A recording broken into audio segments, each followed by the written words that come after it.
Welcome back to Cut Day Sports. I'm your host, Reggie Reg, aka Cut. This video is really just a thank you to y'all, man. Y'all know last week I had the opportunity to cover the HBCU Legacy Bowl. That was my first event covering college football as media. Like, when I tell you I really appreciate the opportunity, I really appreciate the opportunity. Because you guys liking the videos, sharing the videos, y'all got Cut Day up in there. And I brought y'all as close to the action as I possibly could.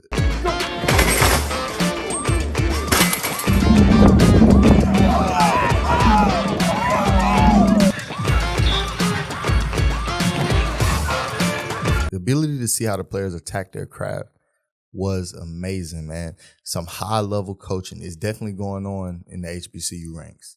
Not gonna make that tackle flat-footed. Close that ground, explode through the tackle.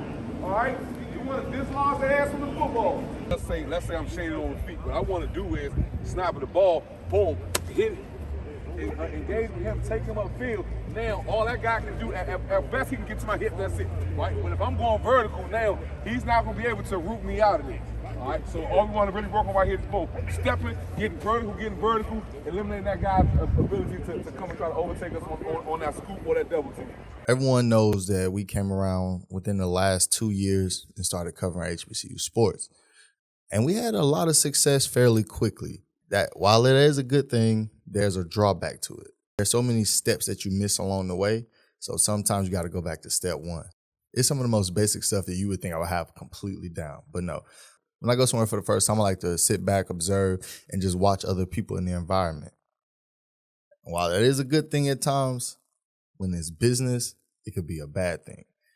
So I'm fortunate that Mark Jones from The Real Review, dude is a media clout lord in terms of breaking the ice and taking advantage of opportunity. So just real quick, New Orleans Saints tackled Teron Armstead. He's like maybe 3 feet away from me. I noticed who it is. Hey, that's Teron Armstead. Here go Mark. Hey, bro, you know who that is? You do? Who should go talk to him? Me? Nah, man, nah. So he really asked me, when's the next time you're going to be 3 or 4 feet away from an NFL player? He's not surrounded by people. I look at myself, maybe never. So we'll get the opportunity. I'm still twiddling my thumbs. Here he go. He go tap Teron Armstead on the arm. Put me on the spot right then and there. Force me into this situation to talk, introduce myself, get Cut Day out there. Because me, I would literally stay with my camera. I'm going to get into that because my camera broke Monday, but we're going to get into that in a little bit. So I'll just stay with my phone recording, put me in that situation. And he just stopped there. He did the same thing with destroying.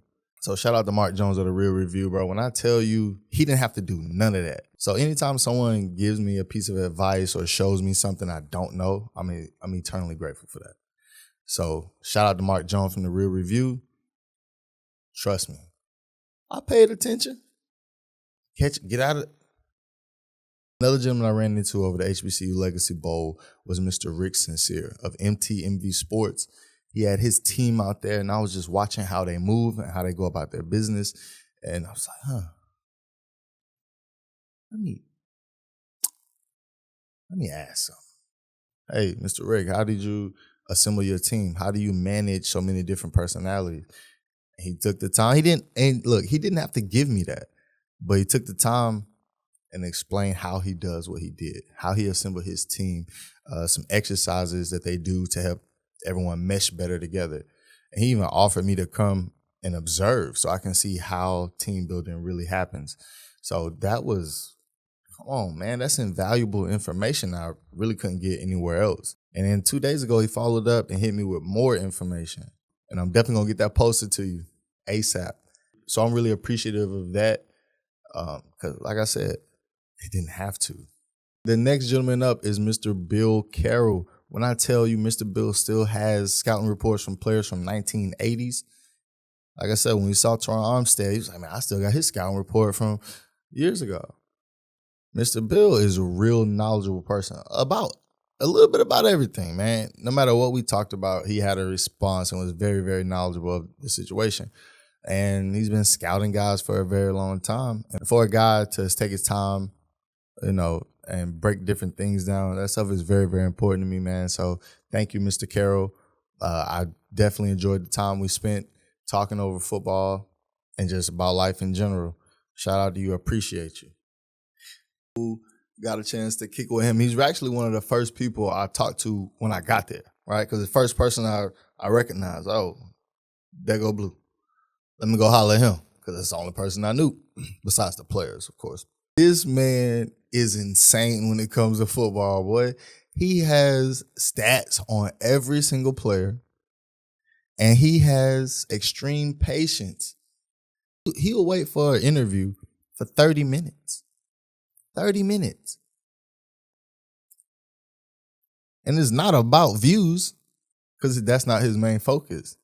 His main focus is really just to get the content, put it out, get practice at your craft, and shine a light on the players. That's really it.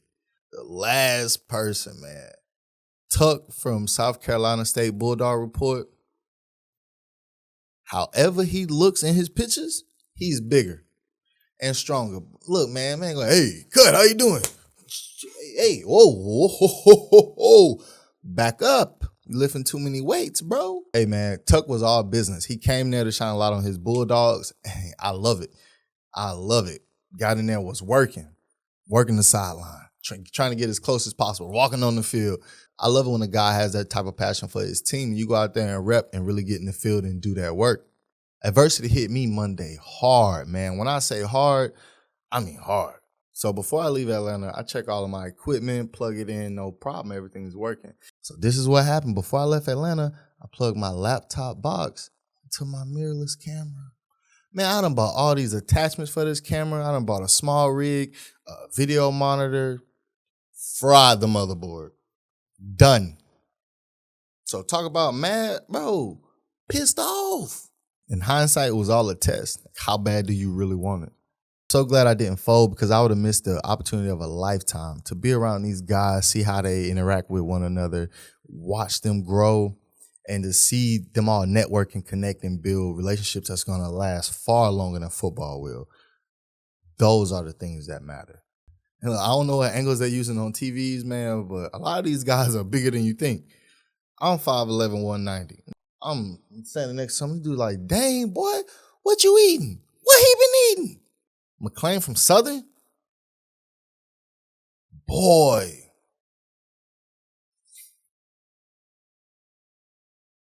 Just look at the picture.